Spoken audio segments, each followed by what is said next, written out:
Our experiment was testing group polarization. Our research question was, will people's opinions about a Democratic candidate that they already support become more extreme after talking in groups?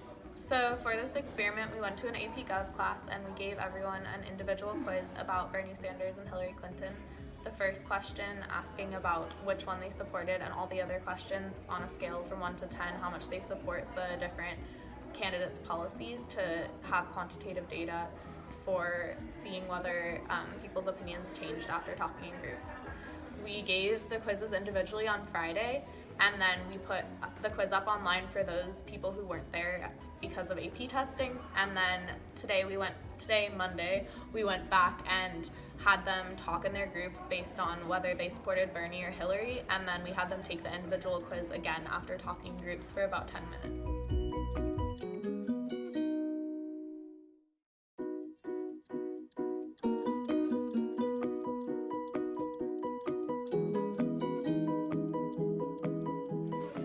So our first draft of the survey only had 4 questions on it.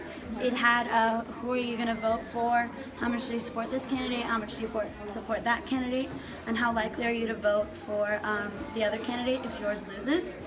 And so we decided to dispose of this survey because since there's only 4 questions, when the participants would take it again, they would most likely remember all the questions and the answers to it.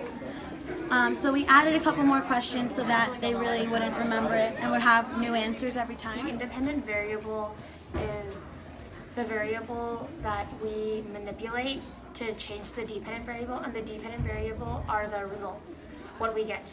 So for this experiment, the independent variable are each of the discussions.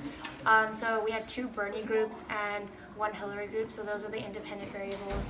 And the operational definition for the dependent variable would be the change in results, so the second survey and how they change their answers. So at first we tried to do random sampling by only testing seniors in their regs. So we used like an online random generator and we came up with 3 different regs. But we tried to do like the regs, but they didn't really work because the teachers were like, oh, we don't have time. And we also realized that we didn't have time. And we really thought about it. And in a reg, there isn't enough, like a lot of people in the reg might not care about like political stuff.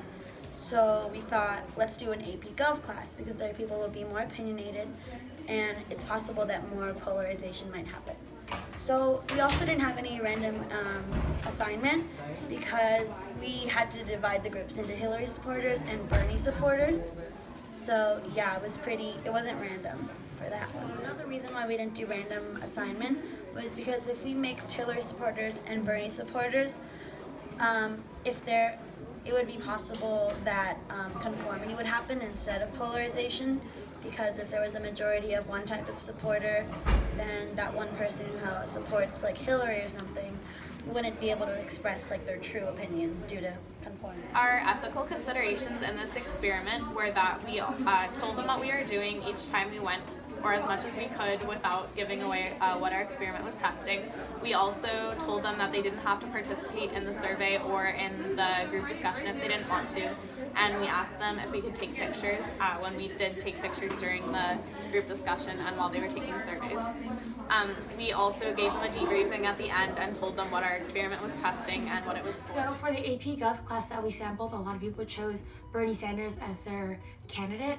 And when we asked them on their first survey to rate Bernie Sanders' economic, foreign, and domestic policies from 1 to 10 in their supportiveness of it, most of them, there was a mean score of 7 to 8, but after for the second survey, after the group discussions, the mean score became 5 to 6. The score was generally lower, which was not what we expected at all. The same happened for the Hillary Clinton group. Of the sample size of 30 that we had for the AP Gov class, only about 3 to 4's opinions became more polarized. Well, some people's test results did get a little bit more extreme.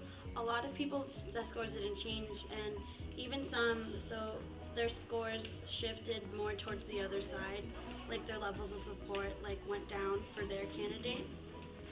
There was even one participant who, after thinking a lot about the discussion and his ideas, even switched candidates.